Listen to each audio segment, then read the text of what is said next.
Halo teman-teman, selamat datang di channel Ayo Belajar. Perkenalkan, nama saya Ibu Dia, guru IPA di SMP Negeri 42 Batam. Pada hari ini, kita akan mempelajari IPA kelas 7 tentang zat dan karakteristiknya, tepatnya pada submateri asam, basa, dan garam. Nah, adapun buku yang akan kita gunakan pada pertemuan kali ini adalah buku-buku dari penerbit Erlangga. Yang pertama, ada buku cetak. Kemudian ada buku latihan soal atau buku mandiri, keduanya dari penerbit Erlangga. Nah, mau tahu lebih lanjut tentang asam, basa, dan garam? Yuk kita simak video berikut.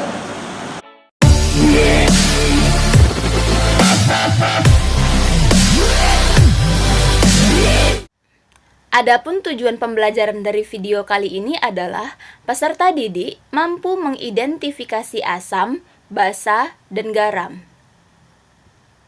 Apabila teman-teman tidak bisa melakukan langsung di ruang kelas atau lab, teman-teman dapat menggunakan laboratorium virtual PET simulation yang dikembangkan oleh Universitas Colorado. Di sini ada beberapa larutan yang kita akan coba. Ada air, asam kuat, asam lemah, basa kuat, dan basa lemah. Kemudian di bagian bawah ada tools atau beberapa peralatan yang dapat kita gunakan untuk mengidentifikasi asam, basa, dan garam. Nah, untuk tingkat SMP, alat yang kita gunakan hanya dua dulu di sini. Yang pertama ada pH atau pH meter.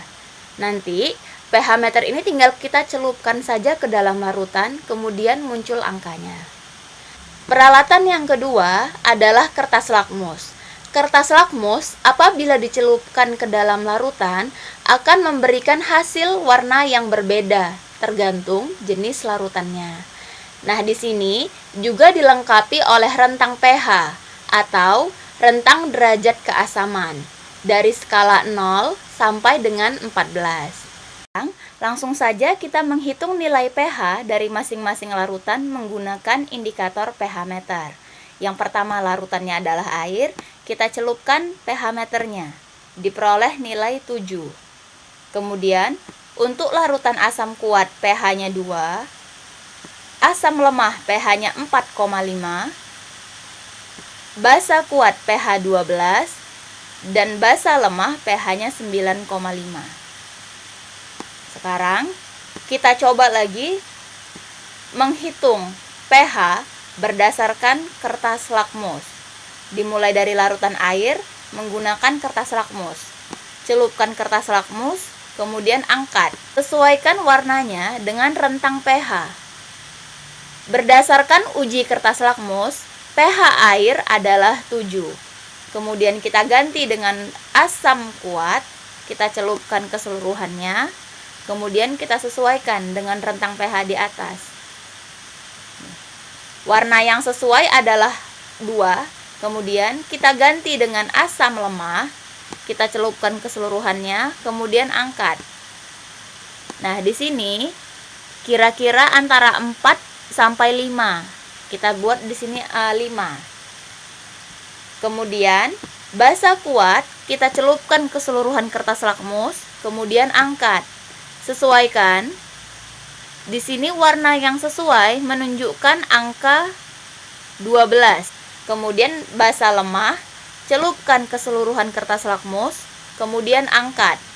Sesuaikan warna pH-nya 10. Berdasarkan percobaan yang telah kita lakukan, kita memperoleh nilai pH dari beberapa larutan.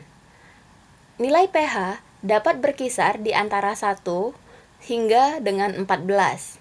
1 merupakan pH untuk asam, 7 pH untuk garam, dan 14 pH untuk basa. Semakin ke kiri atau semakin kecil nilai pH, maka larutan semakin asam. Sedangkan semakin ke kanan atau semakin besar nilai pH, maka larutan semakin basa. Berdasarkan percobaan yang sudah dilakukan, untuk larutan asam kuat, diperoleh nilai pH sama dengan 2 dan lakmus berwarna merah. Kategori larutannya adalah asam. Kemudian, untuk larutan asam lemah, diperoleh nilai pH sebesar 4,5 dan warna lakmus sedikit lebih pudar dibandingkan dengan asam kuat. Berdasarkan pH dan warna lakmus, maka asam lemah tergolong asam. Kemudian ada air, diperoleh nilai pH 7 dan warna kertas lakmus berubah oranye, sehingga air tergolong ke dalam garam. Yang terakhir, ada larutan basa kuat dengan nilai pH 12 dan warna lakmus biru tua, sehingga tergolong ke dalam basa. Nah, dari warna kertas lakmus dapat kita lihat bahwa larutan yang bersifat asam akan merubah lakmus menjadi berwarna merah. Sedangkan larutan yang bersifat basa akan merubah lakmus menjadi berwarna biru. Sekian video kita kali ini, sampai jumpa di materi berikutnya.